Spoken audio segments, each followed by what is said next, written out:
Good morning, everyone, or good afternoon, everyone, and welcome to our meeting of Monday, February 7th. It is my pleasure today to introduce our guest speaker. We did have Jim Swan lined up, but Jim doesn't have electricity today. So Zoom does not work without electricity. So it is my pleasure to introduce our guest speaker, Alex Mustakas from Drayton Entertainment. And Alex is the founding director and CEO of Drayton Entertainment, which is one of Canada's largest not-for-profit theatre organizations. Alex has been involved in the theatre community in the Waterloo region since his early years as an art student at Eastwood Collegiate in Kitchener. After earning a business degree from Wilfrid Laurier University, Alex chose to pursue the performing arts and ultimately spent a few years as a professional actor. He then became interested in theater administration and pursued a master's degree in arts administration at City University in London, England. When he returned to Canada, he launched the Drayton Festival Theatre back in 1991 out of a tiny, virtually unused theatre in the Crossroads community of Drayton, and then over time expanded to Cambridge, Grand Bend, Penetanguishene, and St. Jacobs. In March 2020, COVID-19 halted all theater productions, and we actually had Alex scheduled to present to us back in March, but now he is finally able to join us almost 2 years later, and he'll talk to us about how Drayton has pivoted to continue to provide quality theater entertainment in Southwestern Ontario. So I will pass over to you, Alex. Well, thank you very much, Don. I really appreciate it. I have to tell you, of all the introductions I've received over the years, that was the most recent. So thank you. Yes, I was scheduled back in March of 2020, and boy, what has happened since. But thank you for allowing me a few minutes to crawl back in from the window ledge to appear before you today. As Don mentioned, for anyone that may not know, Drayton Entertainment is an award-winning charitable arts organization that produces professional live theatre as a circuit of 7 venues throughout Ontario: the Hamilton Family Theatre, Cambridge, 2 in St. Jacobs, the Country Playhouse and Schoolhouse Theatre, the original Drayton Festival Theatre in Drayton, two stages at the Huron Country Playhouse in Grand Bend, and the King's Wharf Theatre in Penetanguishene. And we also now have a fairly new centralized production facility and the recently announced Youth Academy in Waterloo. And honestly, what began as a relatively community-based volunteer arts organization back with a grassroots movement back in 1991, 32 years ago, has become one of the great success stories of professional theatre in Canada. It started with 1 employee. It was me, a legion of volunteers, in a modest 9-week season back in 1991. We had paid attendance of 14,000 in this tiny little village of Drayton, 2 crossroads in the country, and we had a modest budget. I recall was $99,000. So if you fast forward now to the 2019 season, which was the pre-pandemic season, a season that would have consisted of 832 performances throughout the province to a paid attendance of over 250,000, and the budget going from the original 99,000 to 12.5 million.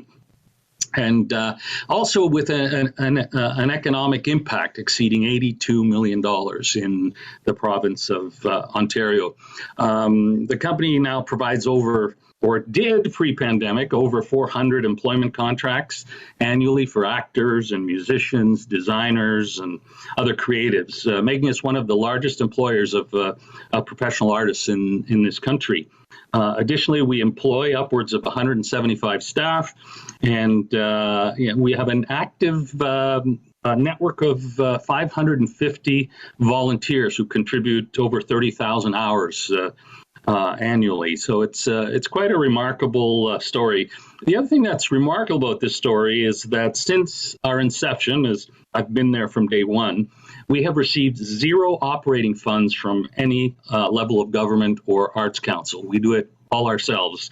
Of course, we've benefited from the occasional federal investment in infrastructure and capital upgrades, but the rest we've done all on our own.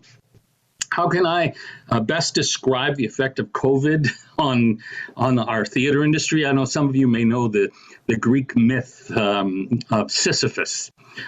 Sisyphus was banned to Hades, and his job was just to push a boulder up a hill. And when it got to the top of the hill, it would roll down again. And he would have to do that for eternity. In modern day terms, I guess you could call it Groundhog Day. So that's what it has felt like for all of us in the industry.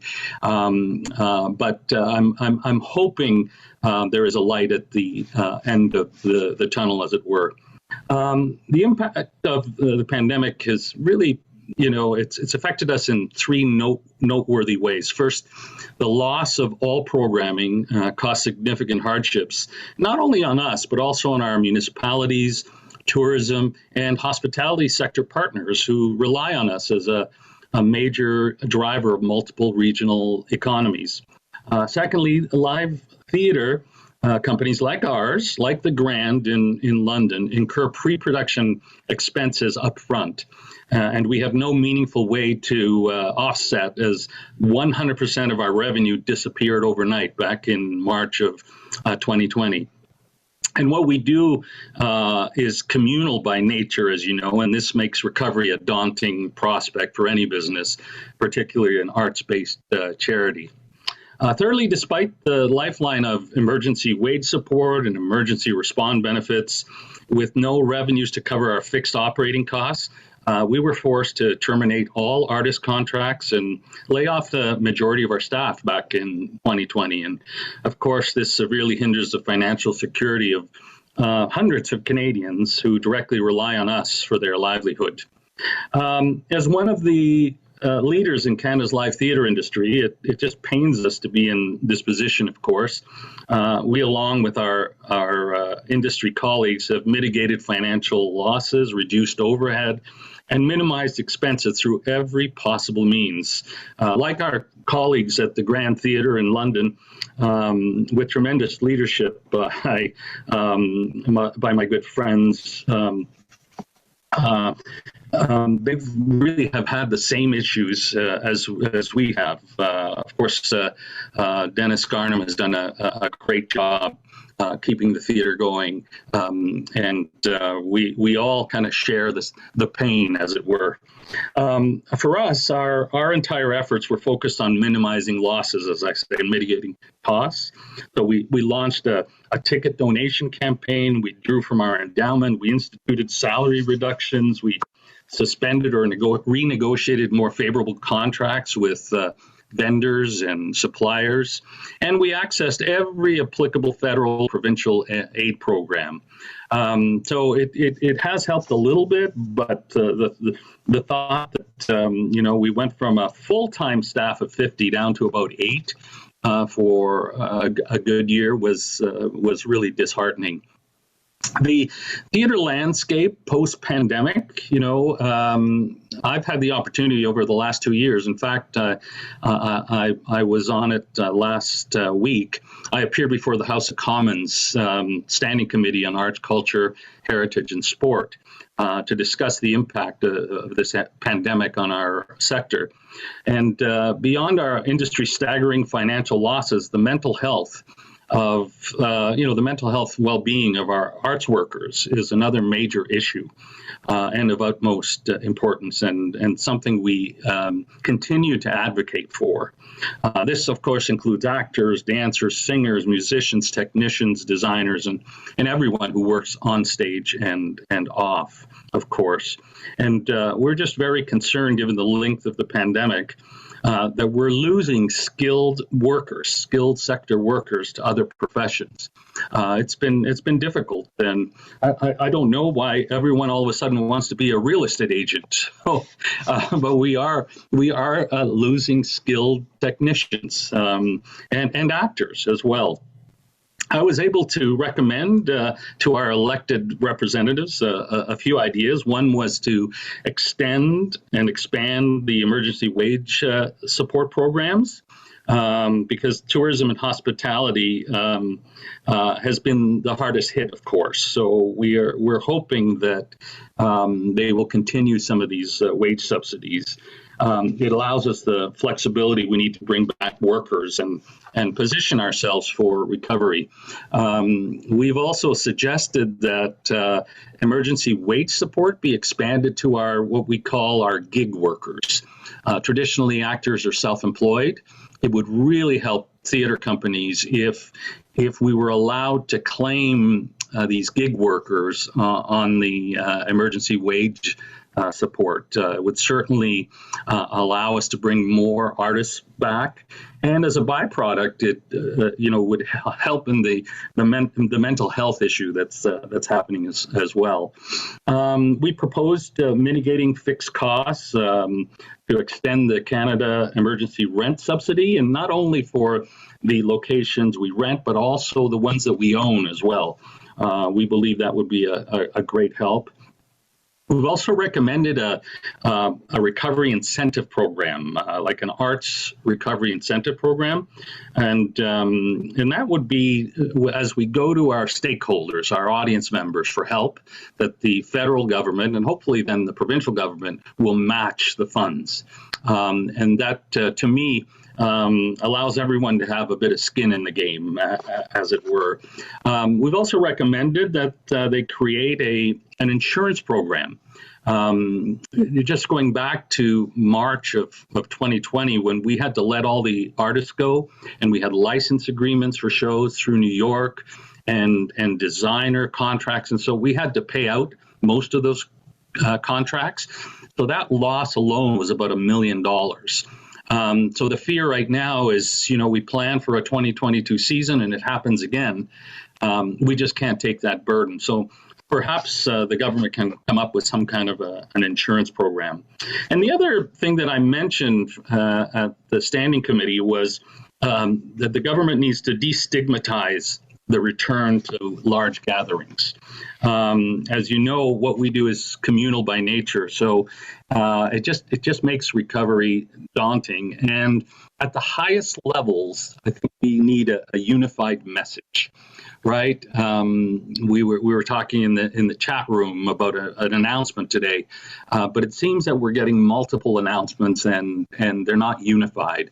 And we need people to know that what we do is communal. We gather, and that it's safe to do so if we all follow the protocols. There just seems to be a bit of a disconnect when last weekend, and I know next weekend, when I watch a football game, a National Football League football game, and there's 80,000 people in the stands screaming and not wearing masks, and I'm sitting at home thinking, why can't I have 400 people in my theater following protocols, wearing masks, and so on? So we do need a unified message moving forward.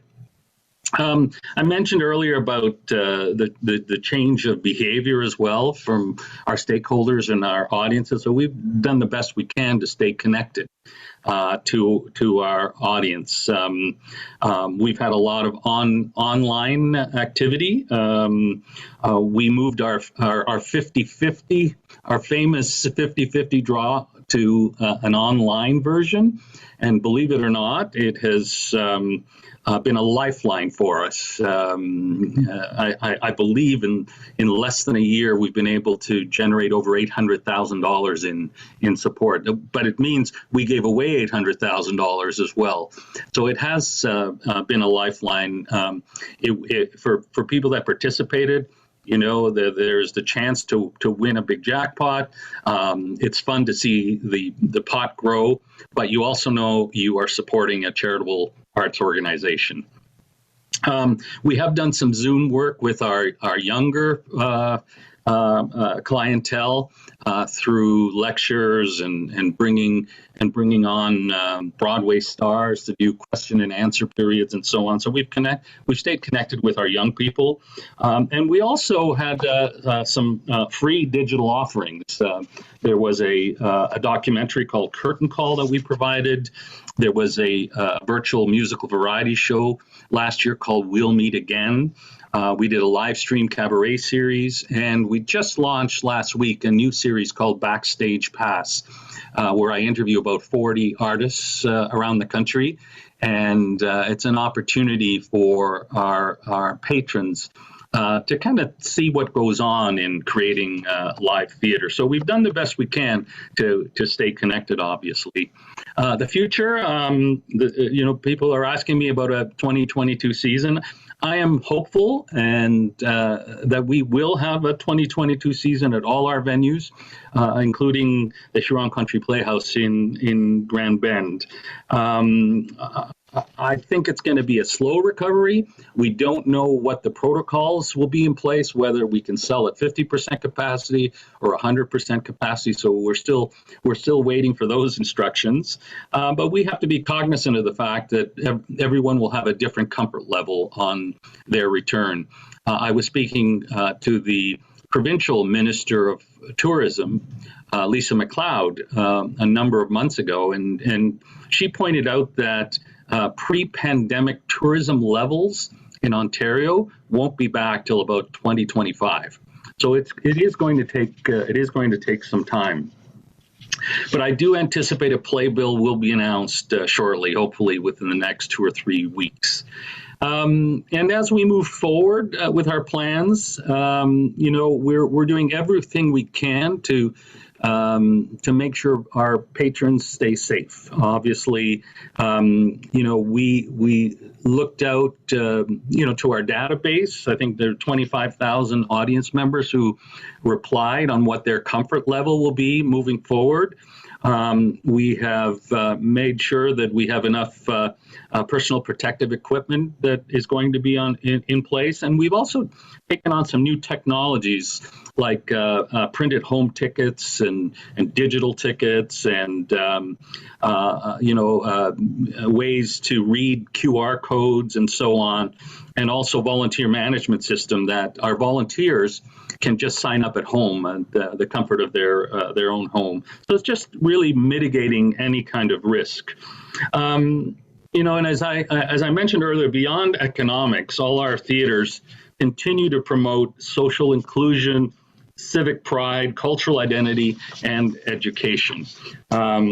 Of course, this only scratches the surface of theater's impact in our community.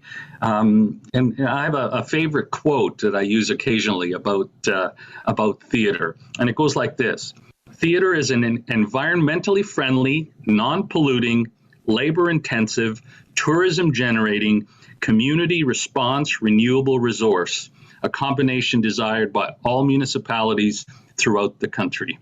And I think we should be very proud of it. Arts organizations have a very proud history and a proven track record of providing an excellent return on investment that they receive. So I'm sure with government's help and even your continued advocacy and support, we will continue to provide what is really special. As I said, it's a communal experience that we miss. The ability to gather, the ability to sit in an auditorium and emote as one. We laugh as one. We cry as one.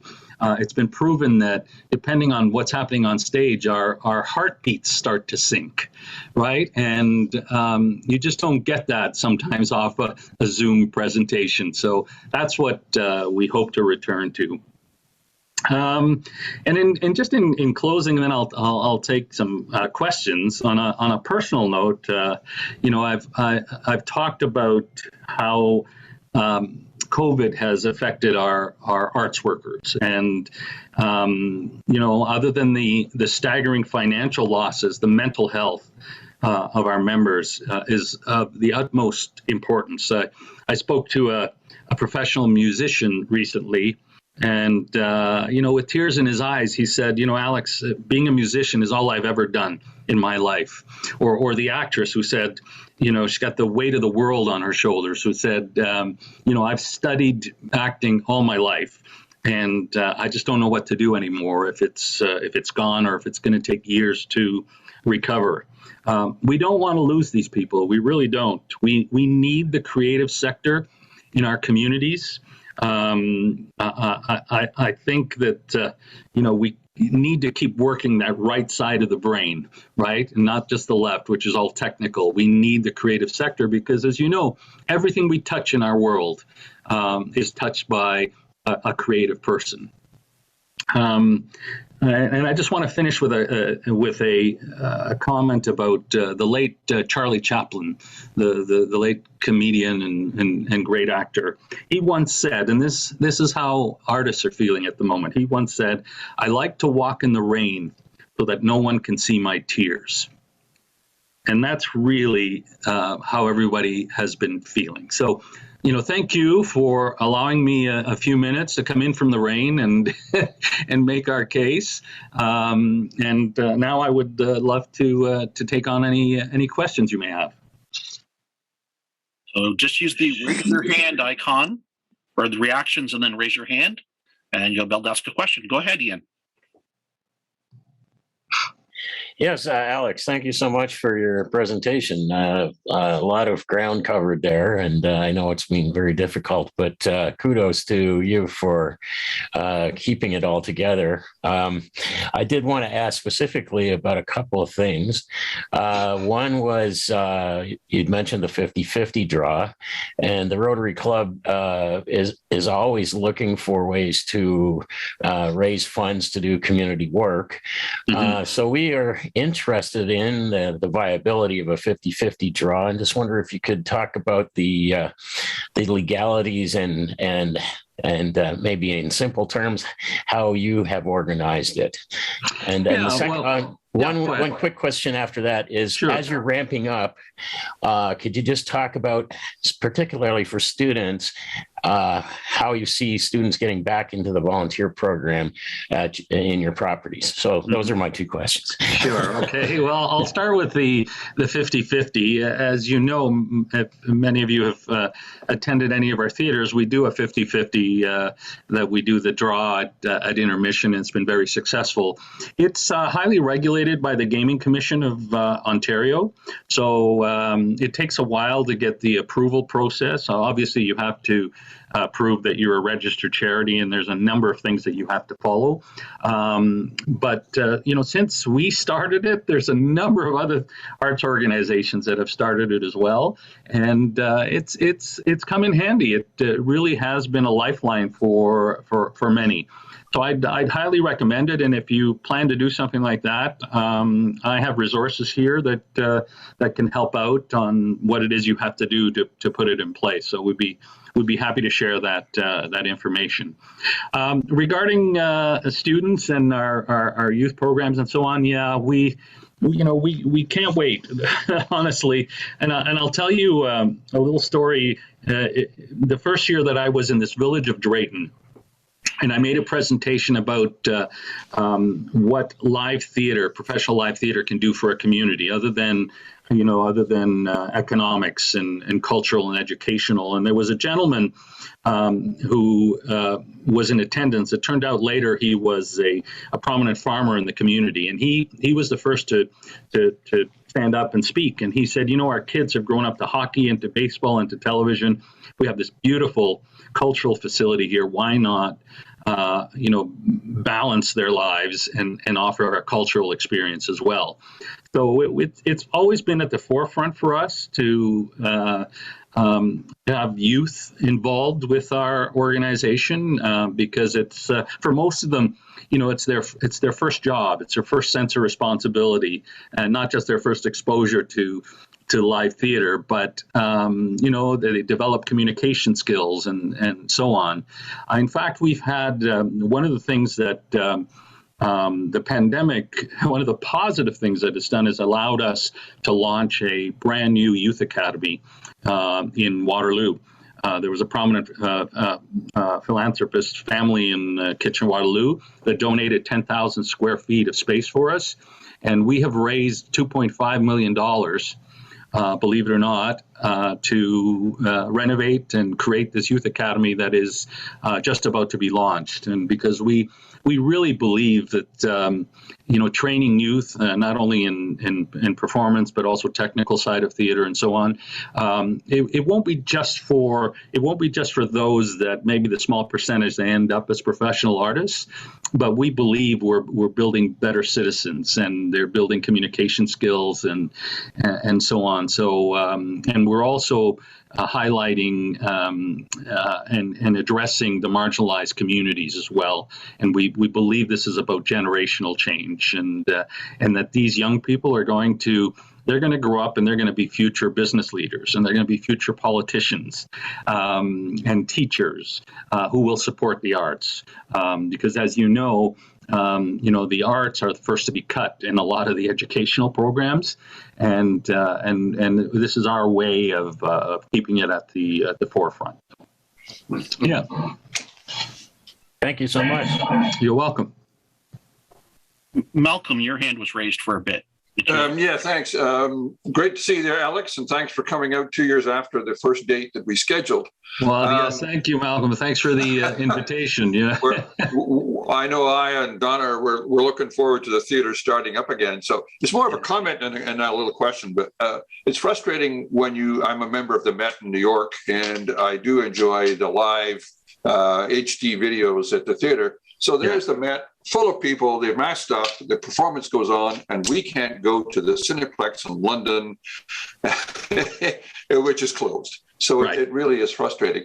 My question, do any of the actors don't lose their skills, do they? I mean, if you're an actor, you're an actor, but because they're performing each year, they're in there, the performances around for the summer. Yeah, does any of that go away? That's a great question, Malcolm.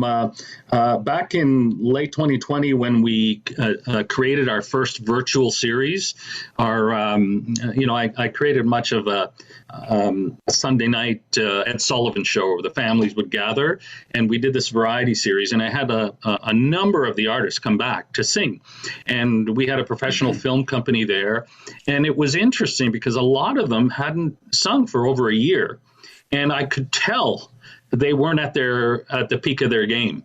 Like the voice is a muscle, right? Like the vocal, and they just weren't being used. So, and it's interesting. I was just talking to a few people, a few actors about potential roles in 2020, and stamina came up. They said, "Boy, do I have stamina to jump back in?" And I said, "Well, we're maybe need extended rehearsal period just so that we can get you back to your A game." But so that's a good question. Thank you. Appreciate it.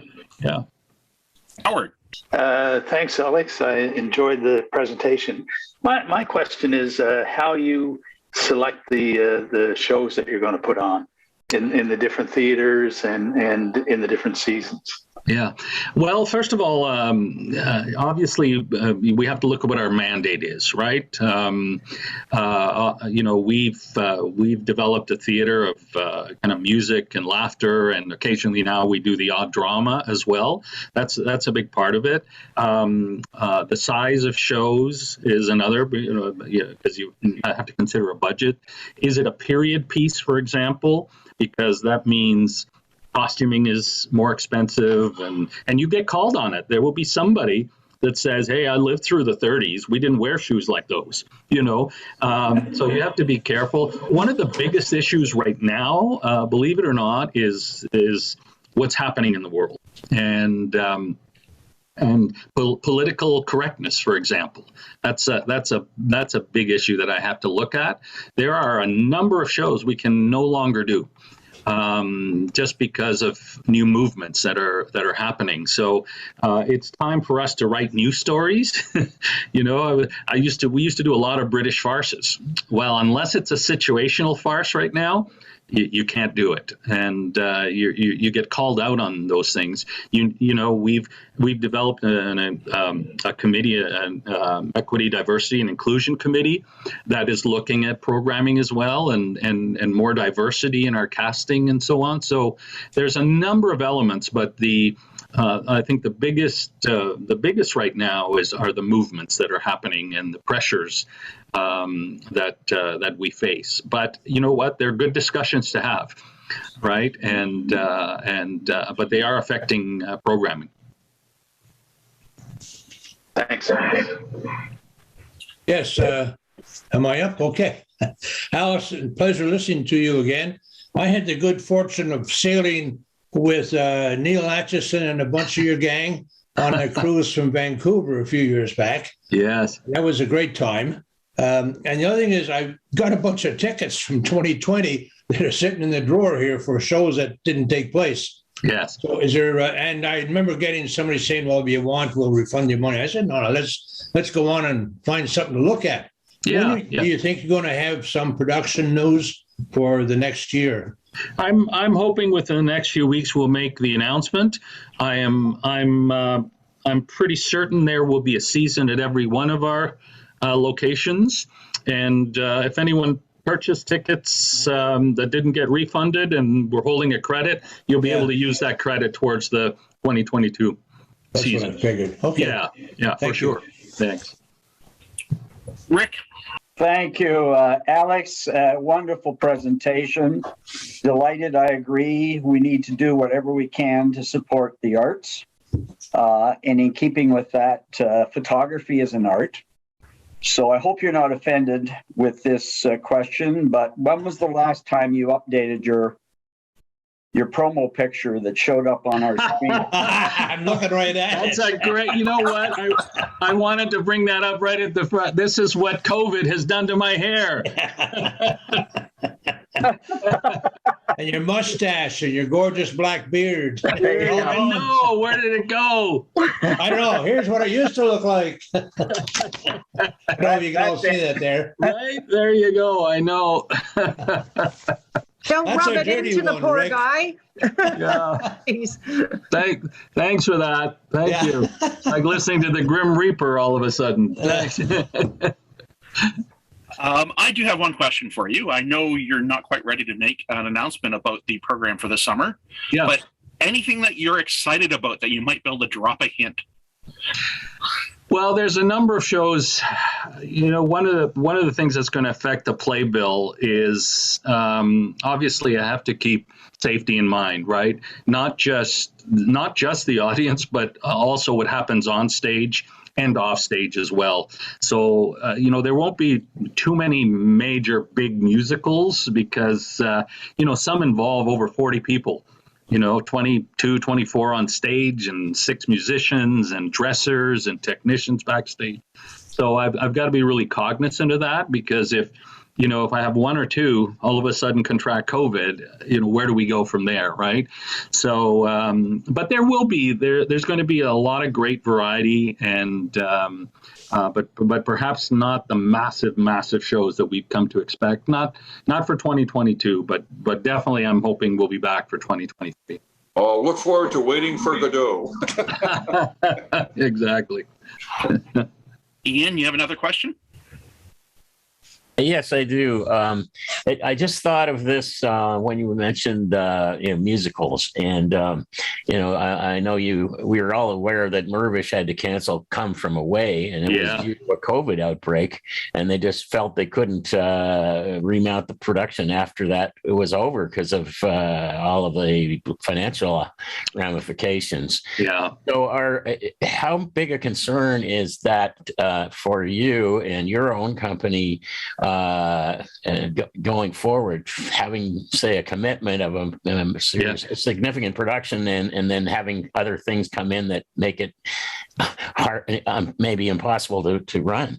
Yeah, it is the same concern the Mirvishes have. Obviously, they did have some COVID run through their company, so they had to cancel some performances. But then we moved to 50% capacity, and for some of the big shows like the Mirvish does and Broadway, you just can't operate on 50%. Not as a commercial venue, right? So we have the same concern, just maybe not as many zeros, and it's all relative. But the fear for Mirvish right now is their production of Harry Potter that is about to open in a few months, because there was a $25 million investment just to get the show ready. Right. So if they get shut down again, it's going to be a serious problem. So that's why we're advocating the government for some kind of an insurance. And other countries have done it.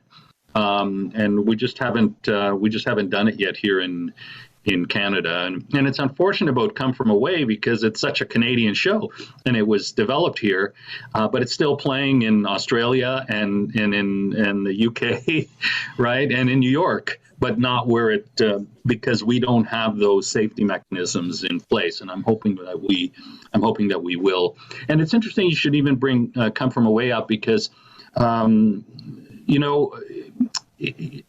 Mirvishes are a big commercial organization, but you will find when I first went to see Come From Away in Toronto, 80% of the cast that was in it had been in a Drayton show the year before. So it's the same artists that you see on stages in Toronto and New York and in the West End and in London, England, as appear on some of the Drayton stages, and which is quite remarkable. And because I've had experiences where, we've had a performer on stage at the little Drayton Festival Theatre in the Opera House there, and the show ended, and a week later they were rehearsing a major part in a major show on Broadway. And that's just, we sometimes forget the caliber of artists that we present. I'd like to thank you for your presentation to the club today, Alex. And in recognition of your presentation to the Rotary Club of London, a contribution has been made to the Polio Plus campaign of the Rotary Foundation to immunize 50 infants against polio. Because of you, the world is one step closer to eradicating polio. So thank you very much. And as I mentioned earlier, you are welcome to stay, but if you have other commitments, don't feel obliged to go ahead and take care of getting us back to theater this summer. Thank you. Thanks, everybody. Take care. So a few announcements for the club. I think the first one, Diane, do we still need volunteers for the food bank on the 16th? Yes, we have 8 people already, and we can have up to 12. So if there's 4 other people out there, or your high school students or friends, please send me an email. We still have 4 spots. Okay. And I'm going to ask Howard to see if he can provide us with an update on the some kind of party, because I was late for the last meeting and I think Howard was there.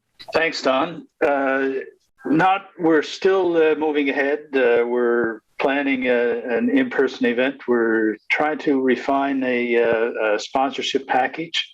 Right now, we're looking, as the slide says, for sponsors, silent auction items, and ticket sales. So it'll be a little different theme this year. It'll be more country theme than East Coast. And that should provide a little bit more variety as far as the menu selection goes, and a little bit change in the decor. But overall, the same idea. We want to sell tickets. We want to have some items for the silent auction and sponsorship to make it a successful event. So it's May 6th, which is the Friday before Mother's Day at the Hellenic Center. So keep it in mind. We'll be meeting again next week to finalize things.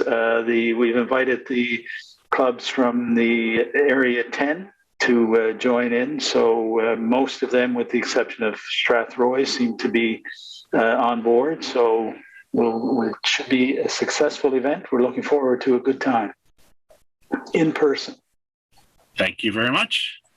Another announcement, we've announced this the last few weeks, so I'll just do it quickly. Just a reminder for the Paul Harris Fellowship Community Recognition Award to recognize Londoners that have been highly involved in providing the Rotary value of service above self, either locally in the community or nationally or internationally.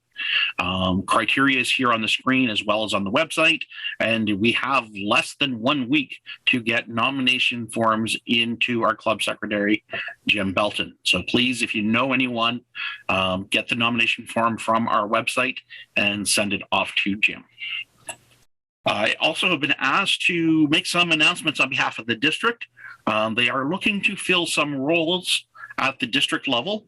So if you are looking to provide Rotary service elsewhere in Rotary, not just at the club level, but at the district level, is a position of District Youth Protection Officer, who would be leading the district's efforts to protect youth and vulnerable persons participating in any Rotary programs. Another opportunity is as the team leader for district training.